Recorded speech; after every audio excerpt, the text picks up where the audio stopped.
Welcome to Applicant to Alumni. I'm Joel. And this is Mark with the podcast that helps build a lifelong relationship between your school and your students. Thank you for joining as we build a journey that lasts a lifetime. Welcome to episode 6 of Applicant to Alumni. This is Mark, and we are so excited to have you back with us today. And this is Joel. And again, just reiterating what Mark said, we can't wait to get into today's topic. We have our second ever guest live with us. He's a personal friend of mine. And for those of you who aren't watching the video, picture your friend who's the most high energy, enthusiastic, changes the room when they walk in person. And that's my friend Joel. So Joel, if you would tell us who you are and what you've done and why you're a part of Applicant to Alumni today. Yes. Yeah, what's up, guys? My name is Joel. I'm an admissions counselor at Palm Beach Atlantic University. Right now, I'm in the PA program, admissions counselor, but I have over 15 years of experience in higher education and enrollment. And for me, it's a calling that God has in my life to literally move forward the kingdom of God through actually challenging people to walk in the calling that God has for them through the majors that we have to offer. So for me, it's more of a calling and a ministry, but I love doing it. That is awesome. 15 years on. Yeah. Just a quick question. Sorry, Mark. No, good. Is your background all in Christian higher ed, or have you been in other schools or anything like that? Oh, wow. Yeah. So mainly it's been Christian higher education. I left a little bit and did construction, shot myself with a nail gun like 3 different times. Didn't work out. Was not my profession. Did not work out at all. And then I did sell a little bit for, I won't mention the company, but I did actually roofs for like roofs and windows. And it was, a lot of it was all manipulation. And for me, it was, I wanted to motivate. And I remember I got out of a sales call and I said, well, at least, I got to pray and motivate them. And then my manager says, Joe, it's not about that. Like, this is the amount of revenue we need. And that's when I was like, that's not me. Like, I love sales, but I want to empower and I want to motivate people through the product that I have, not manipulate and think of them as a number. And so that's where I had to shift over. And that's why I've been in Christian higher ed the entire time. Because for me, It's about the calling that God has in your life. Cool. Yeah, that's amazing. And that fits in perfect with what we're doing because, as you know, Joel, this podcast is basically to help Christian college staff and faculty as they start to develop plans for their school to create this lifelong relationship with students as they start the applicant phase. And then if we do things right, we create this phenomenal relationship that then carries over into after graduation, into alumni and beyond. So I guess I'll just kind of kick it off. As you recruit, are there specific ways that you present your message, as being part of Palm Beach Atlantic, and maybe not just, coming in as a student, but that message that can resonate for them as they graduate and go on to be alumni? Exactly. When you've said that, the biggest word that I thought of is culture. Like inviting you not into a program, not into just, but more of a movement and a culture. Because a movement and a culture will always grasp you, hopefully, if you fit that movement or culture, the value for the rest of your life. So if you're a good actually fit for the value and for the culture of what that organization and what they actually sell, not necessarily the product, but actually who they are, if you fit that, then that's not just a one-time thing. So for instance, when I talked to undergrad, it was about who we are as a culture for your 4 years.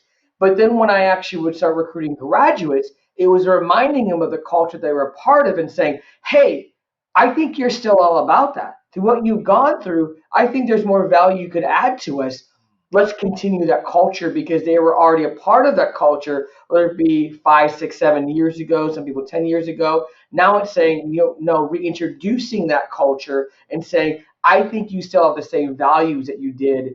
Obviously, a different person maybe now with kids now, but I think you also fit that. So it's inviting them into a movement, inviting them into something bigger than themselves. That's not just about making money or about a product. So I think those things overall will always be multi-generational. They're not just one undergrad, graduate, online. That's everything. Right. It's a whole culture thing. That's awesome. Yeah, I really like that. And I'm going to interject with something we have not talked about previously. So I'm putting you on the spot here, Joel.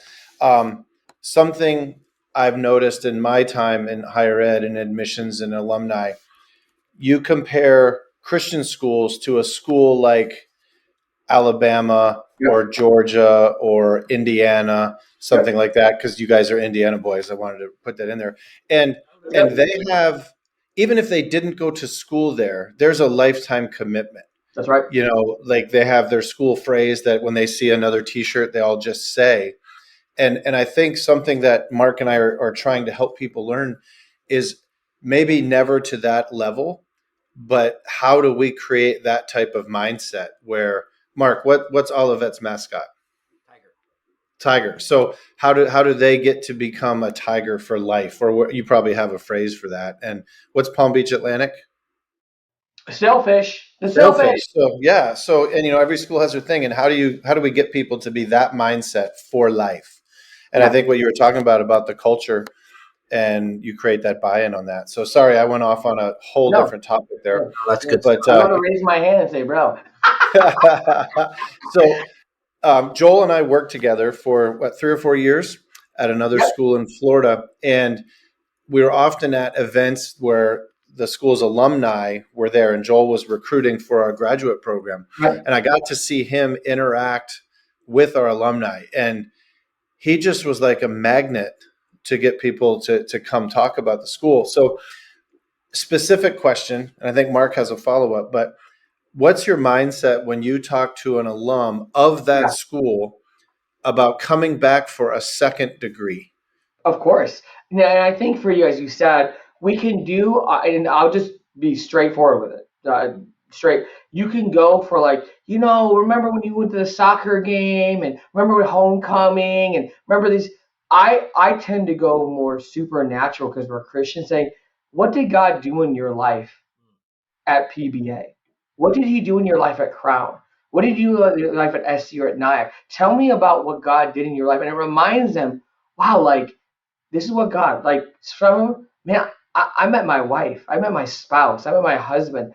Man, this is where God's calling in my life, because it's a deeper thing. Reminding them of it and saying, God's not finished. He's not finished. I know you're at a different point in your life. You have 3 or 4 kids now. Back then, it was just you and your, the ring before spring stories all the time. Some stories here, some deeper levels. What happened during chapel? What happened during this? And now when you go deeper, now you remind them of that and saying, I know you're a different person, but some stuff never changes. Now we're still all about you changing people's lives, but now it's going to be on a deeper level. And I think maybe that NBA program, this is the new stuff we're doing right now, that master's in divinity, now that you're a pastor. And I know life is going to be harder, but I want to bring you back to that and say, God's not finished. Just like when you were 18, 19 years old, well, why did you want to come to PBA, to NIAC, to Crown? Remind me that. It puts them back in that state when they're 18, 19 years old. Then what did God do for you during those 4 years? Oh, this is what happened. And then saying, well, God's not finished. Right. He's not finished. And so it's just a different season of your life. And the way that the vehicle through your calling at this point in your life could happen is through these programs that we have. And so if it doesn't fit that's okay. Now maybe there's another program somewhere else. But hopefully we have that program to facilitate the calling that God has on your life right now through the movement and the culture that we have to offer through our Christian college. Let me jump on that just a little bit, kind of that same idea. So a lot of what we talk about when you think of higher ed, you kind of jump to traditional, that student experience, 17, 18-year-old coming to campus. But, what we're learning is higher ed is huge, right? And so the non-trad student is just as important to any institute of higher education. Are there areas like when you're recruiting that non-trad student, right, to a master's program from another school? So they hopefully had an amazing experience at that school, but you're trying to get them, to have an amazing experience now at where you're at. What are some things that you do to kind of recruit that way, to talk about, whatever it is, culture or the fit from that non-trad student that's coming to your school for the first time? Exactly. So if they're like the graduate student who wants to come to PBA, or come to SCU or GCU or NIAC, so really it really is saying, about, again, who we are as a culture and how it fits sort of where they're at in their life. And already talking about, hey, I know you're already busy. I know you don't have a lot of time in your life. I know that the modality could be online. I know that you might not know how to do that. I know that maybe this is how often you can actually get to class, but this is what we're all about here. This is actually maybe if it's the School of Divinity, and they're coming from another college or another place, just reminding them of the calling that God has on their life and saying, hey, what is that calling He has in your life, where it is, and getting that deepness, but then also talking about how we can actually help you fulfill that calling with that. So it really is all about starting with their calling, what God has in their life, and then it's going on to saying, okay, these are the modalities this is who we are, and the modalities that we have that might fulfill that calling, because that's usually definitely for adult students, which is actually I like. This is why I mean I was traditional, if you guys are listening, for almost about 10 years, guys. And so I loved having that conversation with that 78-year-old, but I loved having the conversation with that 35, 40, 45, because a lot of times they already know that. Hey, this is what my calling is. This is why I'm calling here. And so now we can have a deeper conversation instead of finding that calling. How can we facilitate that calling? So most of the students I call, hey, I want to do clinical psychology. Like God has called me to tell me the story.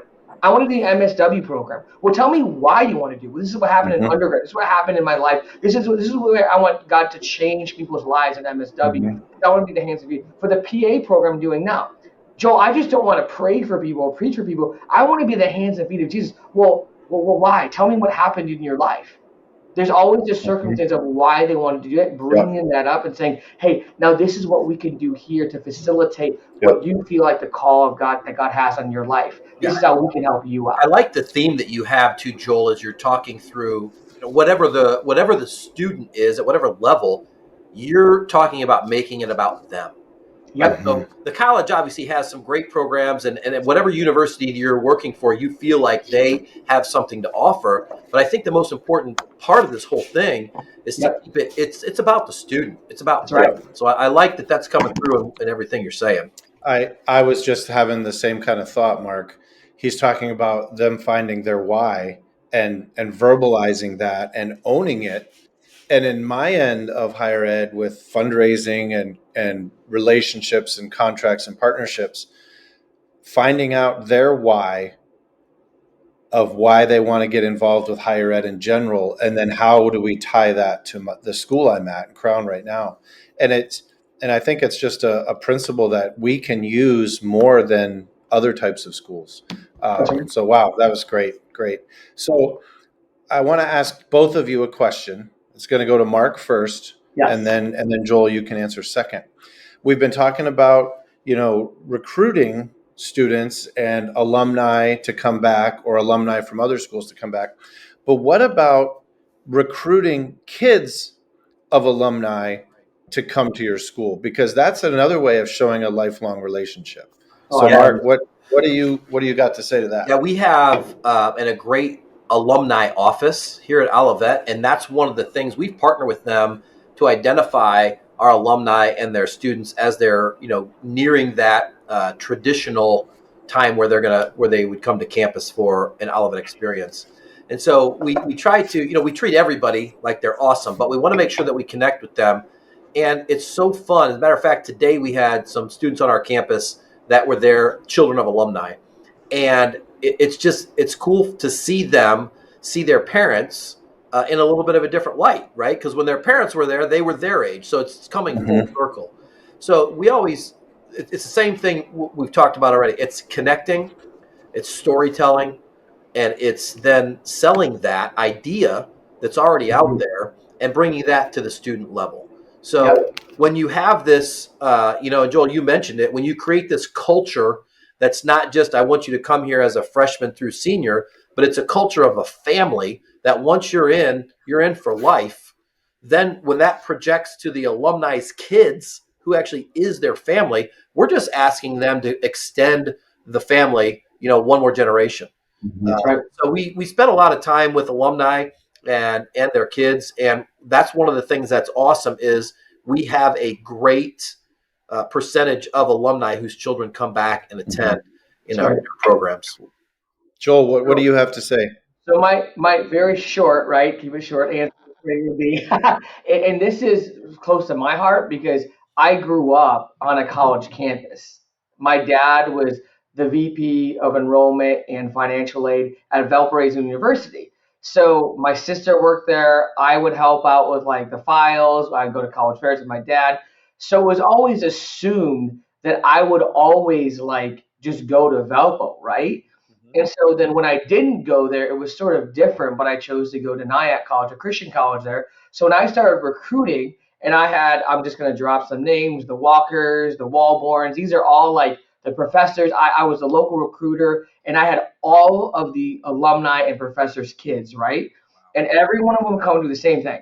I don't want to go to Nyack. I don't want to go to SCU. I don't want to go to this because my parents go there. So I literally sat them down, and this is the 2 points I always gave them. And a lot of them ended up coming back to Nyack or this. I said, number one, you are not your parents. You're not your parents. You're not your parents.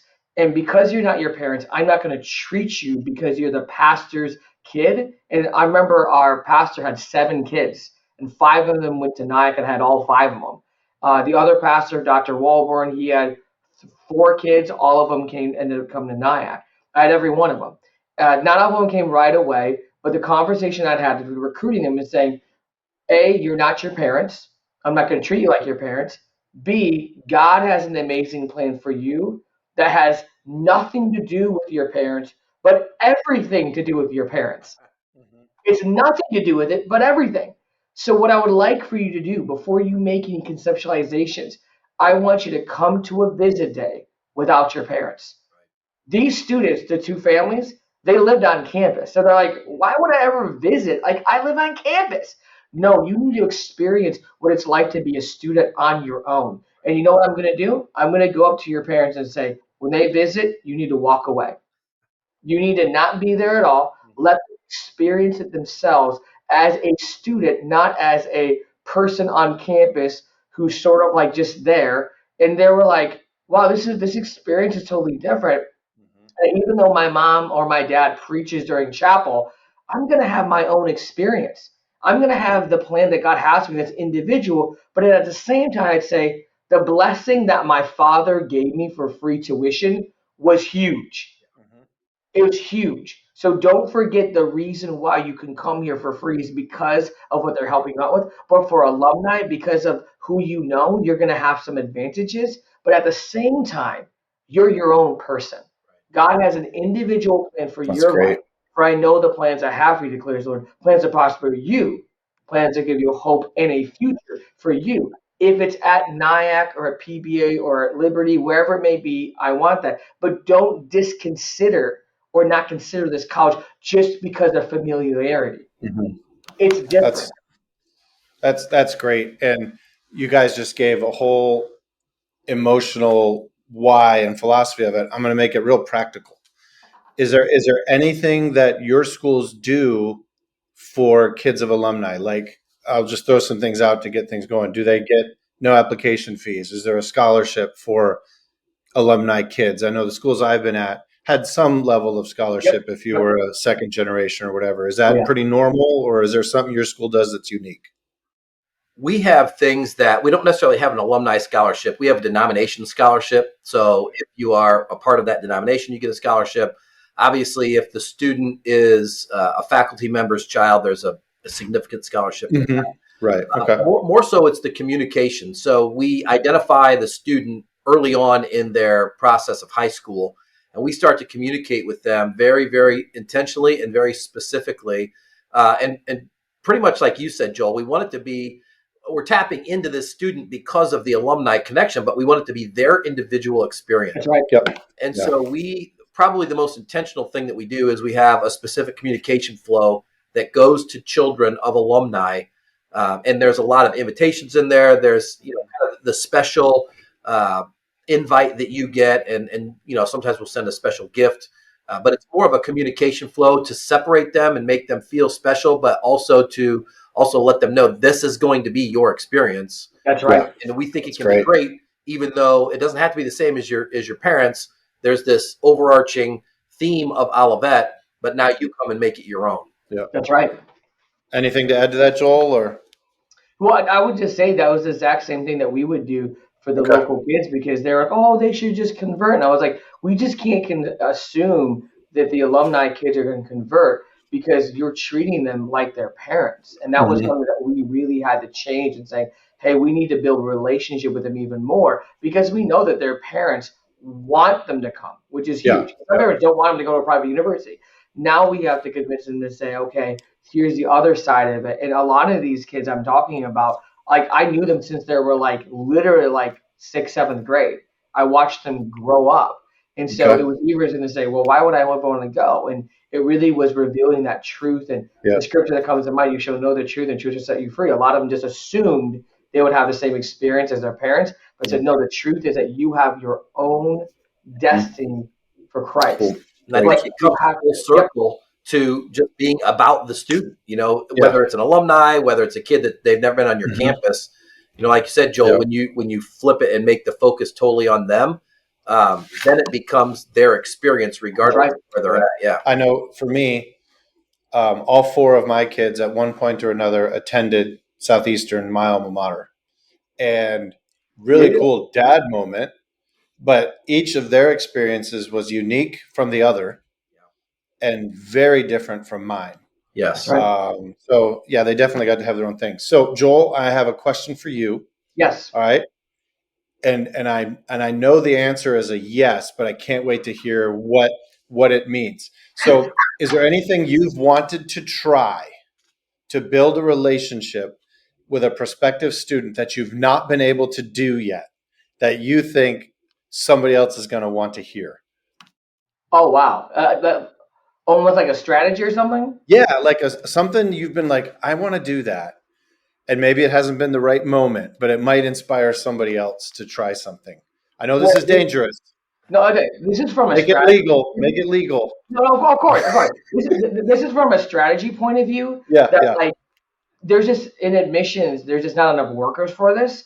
Yeah. And everyone knows this if you're in admissions. It's like we always recruit usually your senior year heavily, right? Mm-hmm. Like, but when I talk to like athletics, they're like, I've been talking to this dude for like 3 years. And so that's something for me that like that's where in admissions, because we're so now, the relationship game is huge. And so I don't know why we're not like why don't we have like a sophomore or junior counselor? Why don't we have someone to go out there and build that relationship? And even if they have to pass them on, hey, the reason why I'm not going to Harvard or Yale because they just email me. But Joel's been building a relationship with me ever since I was a sophomore in high school. I might not choose your college, but you're at least a top 3 because that's the dude just won't stop talking to me. And that concept is proven to work because athletics does it all the time. Exactly. Assistant coaches start reaching out early, and then the head coach comes in and closes the deal. That's a great idea, Joel. And we barely have enough staff to even do this. Every admissions team I've been in, even the big ones like GCU, no one. We might have like this associate director send an email to the juniors who are like high grades. That's it. Like I'm talking like the most I've seen is maybe juniors being early acceptance, right? And maybe having them visiting. But as far as like sophomores or juniors, and that's where I learned when I started recruiting athletics. The people who actually came and they were of honestly very high talent, they had been recruited for like years by the coach. And I was like, wow, like why are we playing the short-term game when the long-term game will probably that's a great idea. Yeah, we actually have something that we call it just for juniors, and it's a visit day.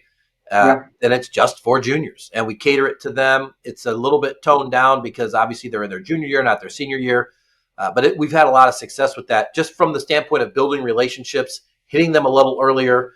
And then, one thing we love to do is how quickly can we have that student identify with our university? That's right. So how quickly can they think, yeah, I am a Tiger, or I am, you feel exactly like even if you have community college or state college, here's our college. Like we're in the mix because you know what happens? Here's I'll give one more thing. I don't know why we don't partner with guidance counselors, because guidance counselors and youth pastors are sort of like the gatekeepers and saying, hey, like if you can get into that school and begin to help out the guidance counselors, just like a youth pastor, they'll send everyone your way. I remember one guidance counselor at a Christian high school used to help out. He said, uh, he's like, can you just like help out with our like lock-in that I have to do for our Christian? Yeah. So then I started going over there, helped to lock in, and he actually was a guidance counselor. He's like, hey, can you help out with the essays?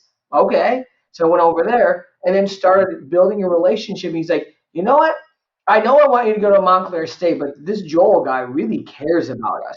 Like he helped you out with your essay. Why don't you check that out? So it's playing that actually that long game than that short game. So anyway. Well, thank you so much, Joel. Just being able to share with you today and hear your expertise has been awesome. I know I've learned a lot, and I'm sure the listeners appreciate it as well. But right now, it's time for a segment that we call Nugget of the Day. And in our last episode, we were excited because the nugget came from one of our cohort members from our doctoral program. Go, Glenna. Glenna. Yeah. And she said, I love nuggets. She said a phrase, fix it or feature it. Fix it or feature it. And it's when you're dealing with something, whether a problem arises or something that causes a little bit of an obstacle, you can try to fix it. But sometimes if you can't, you just own it. You feature it. And it becomes, it can be comical or it can be whatever, but it takes the focus off the negativity, flips it to something positive, and then it becomes a feature. So that was pretty exciting. But Joel, what do you have for us for today? All right, I've got 4 C's, okay? And I've learned these in the advancement fundraising side, but they can definitely apply to all realms of higher ed. So 4 C's: cultivate, communicate, contribute, and care. Ooh, So cultivate, you guys have been talking about that the whole episode, and cultivating the relationships for recruits. I cultivate the same relationships with potential donors. And then at some point in that, you then develop your communication plan. And you guys, I'm sure, have automated ones all through your whole recruitment process. And so do we. And whether it's, hey, I got a notification from our CRM that donor 7293 hasn't, I just made that up. We don't really do it by numbers. We give them their names, but that hasn't been contacted in 10 days and it's due for an email reach out or a text message or a phone call. So it helps us do all of that. And then you get to the third C, which is contribute. On my end, this is where we make the ask for them to go from, hey, we're a fan of your school, to now we're a partner with your school. And to get them to that point of making a gift or renewing the gift or increasing the gift in the future. And for you guys, this is the point of, hey, are you ready to say, I'm coming? That's and right. Here's my deposit, here's my whatever your school does. And then the final one is care. And on my end, this is what I do the rest of the year with that relationship till we get to the point next year where they're ready to redo their gift, or I'm going to ask them for a special campaign gift or something like that. And for you guys, the care could be handing them off to student development or student life to maintain that relationship. Or maybe you guys follow up, with them right after they've enrolled or something, just to say, hey, so glad you're here, that kind of thing. So 4 C's: cultivate, communicate, contribute, and care. Those are awesome. So Great. Again, Joel, thank you for joining us, my friend. It's been great Thank you. as we talk about our alumni to applicant experience. This has been great. We want to thank everybody for joining us as we build a journey that lasts a lifetime. That's right. Bye, everybody. Thanks for listening. Peace. Thanks for listening. And if you have any questions or suggestions, please email us at applicant2alumni@gmail.com. That's applicant, the number 2, alumni@gmail.com. and follow us on Twitter At app2alum. App, the number 2, alum. and Instagram at app2alumni. That's app, the number 2, alumni. The 2 is in there every time.